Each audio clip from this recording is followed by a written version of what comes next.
When spring starts, when we see some flowers coming out of the earth, there's a sort of like joy and happiness that want to come out with that. But sometimes, for any reason in our mind, in our body, it looks like joy and happiness don't want to stick. There's still that heaviness, that dullness of the winter that kind of like come with it. And that's why I want to do that video, because I'm going to talk about some very simple things that can help you prepare the body, prepare the mind to welcome that joy and happiness and stick with it. And to help you with that, I'm organizing a community cleanse that will happen from April 8th to April 17th, where we will use some of this routine to clear the body, to clear the mind, and welcome that joy and happiness that come with the spring. But first, let me explain. In one of the ancient texts in Ayurveda called the Ashtanga Hridayam, there is a quote that says that rejuvenation, and note that in rejuvenation we have that word joy coming from it, that rejuvenation will stick in the body if and only if the body is ready and a cleanse has been done before. It also says in the same text, following that, it gives an example. Trying to rejuvenate a body without doing a cleanse is like trying to dye a piece of fabric without washing it.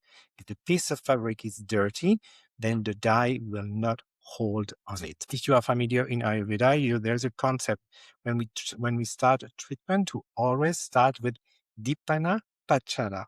What does that mean? Dipana comes from the roots Dipa in Sanskrit, and it means light or flame, and it refers to the digestive fire. So we're going to make sure to strengthen that digestive fire, and then Pachana will happen. And Pachana is actually the clearing. Pachana means digesting, burning, and it refers to the burning of ama, of all the toxin in the body. What I'm going to show you today are some really Dipana Pachana routine that will help you and kindle your digestive fire, then burn the toxin in your body and enjoy what's come with the spring. There will be other videos coming there where we will focus more on the food. But today I want to focus on some very simple routine in the bathroom. And that's why I'm here, bare chest in my bathroom, to talk about it, because I want to show you some very simple routine that can really help.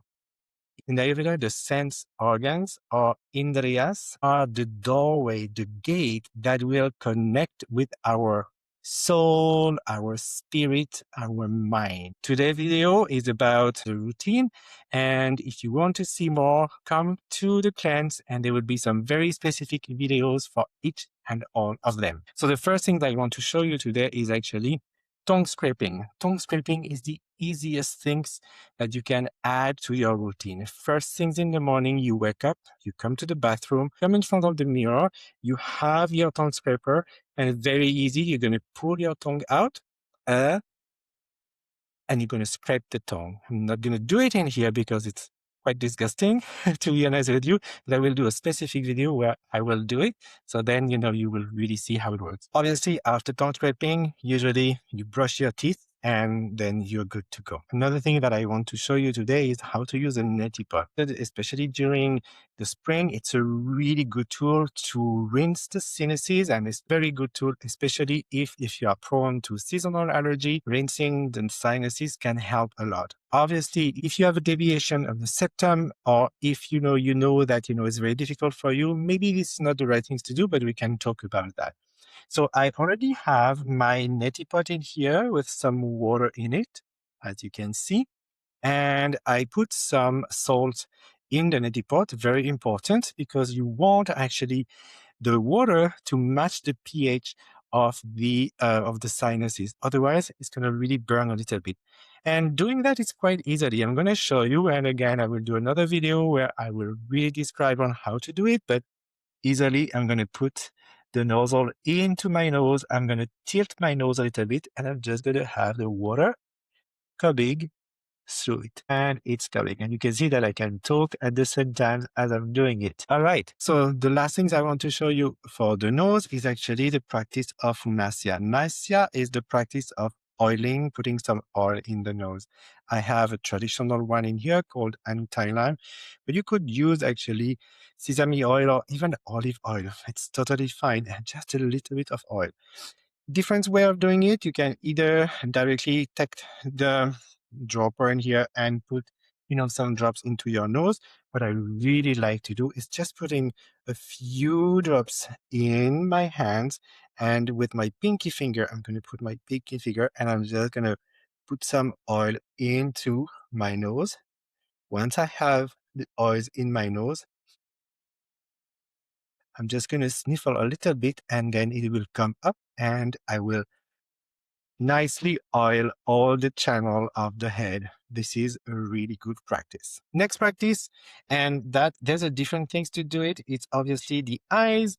And for the eyes, quite easy. You can either in the morning when you wake up, just splash some cold water on your eyes, or you can use some patch in here to really properly clean the eyes.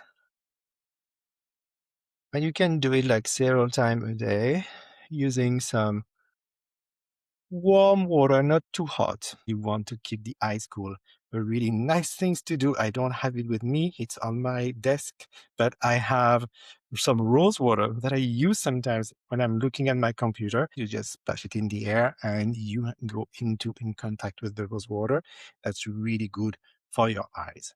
So we talked about the nose, we talked about the eyes, we talked about the mouth. For your ears, it's exactly the same thing. You take a little bit of oil in here, and I'm going to come with my pinky finger and I'm just going to oil all the inside of my ears. You can do that several times a week. Some people do it like every day. You can do that several times a week. There's nothing really like bad about doing that. It's actually a really good routine to have. There are two practices in the spring that are really good. The first one is actually dry massaging. The skin in the spring tends to retain some moisture, and we're going to try to get rid of the moisture so then the moisture can come out of the body. So something's really good to do is dry brushing. And dry brushing, I have a glove in here with a piece of fabric that's quite rough actually, that will irritate the skin a little bit. That's quite easy. If I go that way, that would be in the sense of my hair. I'm going to go against the growth of my hair. So basically very simple. You start at the extremity of the limb and you're going to come back towards your heart. Extremity of the limbs, go back over your heart. And like that, and you continue like that. Some very important area, for example, could be the underarm, the armpit, where you have all the lymphatic chains in here. So that's a really good area to take care during the spring. All right. Obviously, you can do the dry brushing anywhere in the body. If you have places with sensitive skin, avoid the dry brushing. Once the dry brushing is done, the invitation for you is to protect the skin. So you can do Abhyanga. So I have in here some sesame oil, but you can use some olive oil. If you don't have sesame oil, you could use some sweet almond oil or even some coconut oil. If you feel a little bit warm, coconut oil is actually a beautiful cooling oil. And you're going to use the oil. You don't have to particularly warm up the oil. I like to warm up the oil under some hot water, but you don't have to. And you don't need to put too much oil, actually. And then you're just going to come and protect your body with the oil. And you can oil the body like that. Some very specific area, if you don't really have time to do the entire body, your lower back and your legs are the really good place to start. That's it. That's not complicated. I wanted to make a video about taking care of your sense organs. I hope it's helpful. Again, you are invited to participate to the community class this year, April 8th to April 17th. I will share with you some very specific videos on all what we talked about and more. I hope it's helpful. Let me know in comments.